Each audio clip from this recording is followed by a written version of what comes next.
In today's video, I'm going to teach you how to use Slack lists. Let's start right inside Slack. Head to your Slack workspace. In the lower left corner, look for the plus button. This is where Slack keeps quick actions for creating things. Click the plus, and from the menu that opens, choose List. This creates a new list and opens it in the main pane so we can set it up. You'll see a new untitled list appear. Click on Untitled List to jump into it, and then type in a descriptive name so it's clear what this list is for.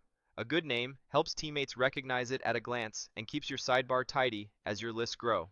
Next, let's get familiar with the ways you can view your items. Click All Items to see everything in the list. Then click Open to narrow the view to tasks that are still in progress. If you want to focus on what's finished, click Completed and then click Completed. This shows only items you've marked done, which is great for reviewing progress. When you're ready to see everything again, click All Items to return to the full view. If you're hunting for something specific, use the search icon. Click the search icon and type a keyword to quickly filter what's on screen without changing your broader view. Now let's refine the layout and controls for this list. Click Edit View to open the customization options. You can switch how the list is presented by clicking Board, which groups tasks into columns like statuses, or clicking Table, which displays rows and fields in a spreadsheet-style layout. Both are handy. Board is excellent for visual workflows, while Table is great for scanning details.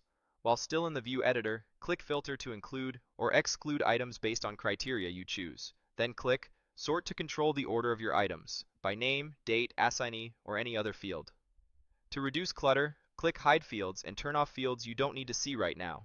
This keeps your view focused on what matters most.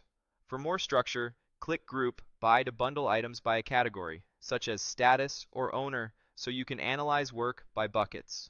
When you're done adjusting the view, click the X to close the editor and return to your list. Now let's work with item states. Click Open to make sure you're looking at active work. To mark something as done, click the checkbox next to an item. That flips it to completed. If you need to confirm it's there, click Completed to view your done items. And if you want to go back to active work again, click Open to switch back.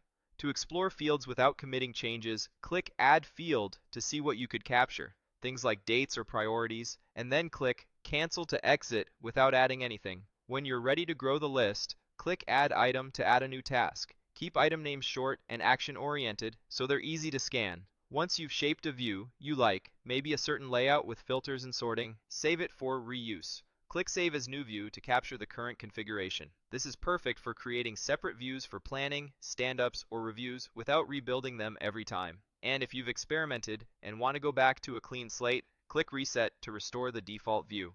That's it.